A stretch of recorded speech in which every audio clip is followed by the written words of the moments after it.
Hey, I'm Jeff Hymas with InTheConstitution.org. You know, everyone wants to be involved in a cause they can believe in. It's what makes us who we are. We want to be involved in a cause that's positive, something we can be proud of. We want to have a cause that's principle-centered. It doesn't change with every popular opinion poll or whatever slogan or program comes along. But most of all, what we really want in a cause is we want to invest our time and effort into something that we actually know will make a difference. That's what really matters. So the million-dollar question is there such a cause? Is there a freedom cause out there that is positive, that's principle-centered, and that's going to make a difference in the world around us? I think there is. I think that cause is the cause of educating America's youth and the principles of freedom. And that cause is positive, it's principle-centered, and it offers a real solution for America. We all know that the rising generation is the future of our country. And those who capture their dreams and inspire them will be the ones who hold America's future in their hands. Unfortunately, we also know that we're not necessarily winning that battle. The principles of freedom aren't being taught to our youth, and the battle for their hearts and minds isn't something that we're winning, so we need to step it up. So it's nice to have a cause, and it's nice to know what the challenges are, but what's the plan? How are we going to bridge that gap? I'm glad you asked. You know, every kid loves two things, right? Competition and rewards. And the more entertaining, the better. What I put together is a Constitution Bee. It's a way to teach kids in fun and entertaining ways the principles of freedom and to give them an opportunity to compete for cash rewards to test them on their knowledge. But this isn't your average bee. Most bees are one-time events that are focused on facts and figures and dates. The Constitution Bee is different. It provides an entire curriculum with structure of quizzes, review lessons, games, activities, and a 6-part series entitled 5 Clauses Everyone Should Know. The presentations are put together in such a way that have word plays and analogies and examples to help to get the principles into the hearts and minds of these kids. Let me show you what I mean. I'll give you an example. From part 2 of the 6-part series, we talk about the Supremacy Clause. We use an analogy about cars and mechanic shops. Okay, so here we have it. The car owner is the people and states, and the mechanic shop is equivalent to the federal government. Now, just like any car owner, they take the car into the shop, and a few days later come back. In this case, the mechanic shop says, hey, you owe me $3,000. The car owner says, oh yeah, well, I'm only going to pay you $1,000. To which the mechanic shop answers, well, it's my shop. And the car owner says, well, it's my car. They're both right, aren't they? The mechanic shop says, well, your car wouldn't even run right now if I hadn't fixed it. And the car owner says, well, you wouldn't even have the car to work on if I hadn't let you have it. So who's in charge? Who wins here? Some people say, well, the mechanic shop does. After all, the mechanic shop is bigger and works on hundreds of cars and should be able to decide what to charge. But who wins here? The man says, I win. It's my car. It belongs to me. I should decide how much I'm going to pay to get it fixed. So the real question here is how much should be paid? Car shop says $3,000. The car owner says $1,000. How about we just split the difference? How about we just pay $2,000? Would that make the mechanic shop happy? No, they're losing $1,000 in profit, right? Would it make the man happy? No, he's paying twice as much as he's expecting to pay. So we have these questions. Who's in charge? Who wins? What should be done? How much should be paid? Well, really, those are the wrong questions to ask. It's not who wins, it's what wins. It's pretty obvious that what wins in this situation is the contract that the mechanic shop and the car owner entered into before any work was done. In it, they describe the parts that are going to be used, right? In this case, it's 15 part XYZs for a total cost of $2,250. 5 hours of labor at a rate of $50, which is $250. So the grand total and the price that will be paid is $2,654.63. Why?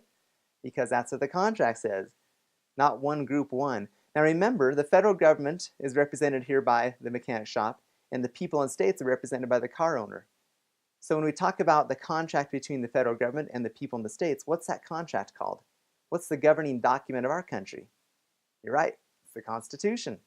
The Constitution is what governs. Now, in the Supremacy Clause, which is Article 6, Clause 2 in the Constitution, it says, this Constitution shall be the supreme law of the land. That's exactly what we're talking about in this analogy.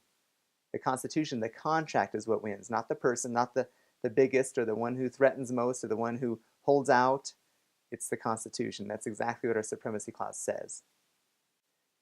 Let me give you another example. From part 4 of the series, we discussed the necessary and proper clause. Going back to our contract here, okay? You go into the mechanic and say, I want some things done here, and we're going to write up a contract. I want to change out my front brake pads. I want you to do that to both sides. It's going to cost me 80 bucks a piece. It's $160. I understand that. We're all good, right? Mechanic and I agree. We're set. We've got the contract written here. But since I'm a little bit nervous about this mechanic shop, I decided to stay in there and watch out the bay windows and see what they do. Sure enough, right there in front of me, they start taking off my wheel. And I run out there with the contract in hand and wave it out and say, hey, look, it says right here, it says to change out my brake pads. What are you doing? To which the mechanic takes the contract and says, well, it says right here, I authorize the mechanic shop to do those things which are necessary and proper, right? Well, it's necessary and proper to take off my wheel or your wheel in order to get to your brakes. So you kind of sheepishly put your tail between your legs and walk out. Oh, okay, whoops. You're right. I guess that does make sense. It is necessary to take off the wheel in order to get to the brake pad. Okay? That example is an example of the necessary and proper clause. It's exactly what it says. It's in Article 1, Section 8, Clause 18. That Congress shall have power to make all laws that shall be necessary and proper. Okay?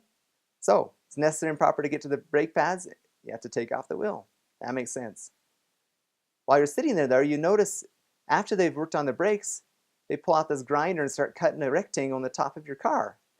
So you run out there, what are you doing? What are you cutting a hole in my car for? And he says, oh, it's necessary and proper. We need to do it.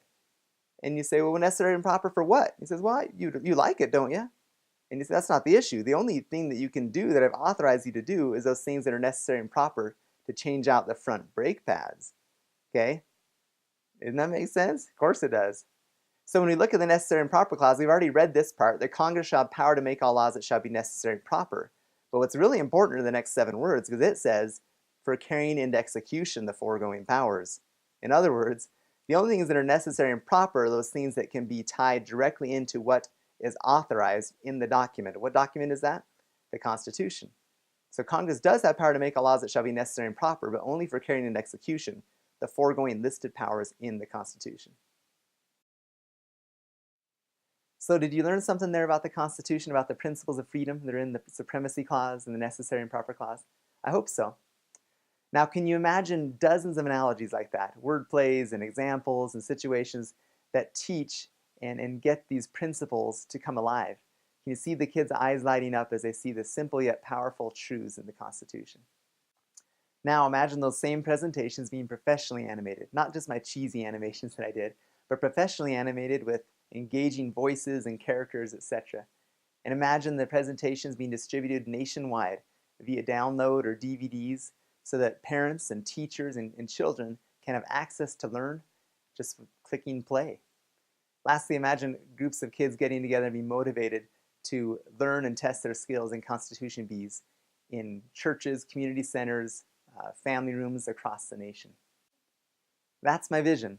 And that's where you come in, because that vision will only be a dream unless we get generous financial support from people like you. If we get enough funds, we'll get this show on the road, right, or into cyberspace, and arm these kids with the tools and with the incentive to get the principles of freedom into their hearts and minds. This is a cause that I'm way excited about. It's a cause that's positive, it's principle-centered, and really it'll make a difference in the lives of America's youth. Will you join me in this cause? If so, please go to intheconstitution.org/donate. Your donation will go towards helping the next generation know and love the principles of freedom found in our Constitution. Thank you so much.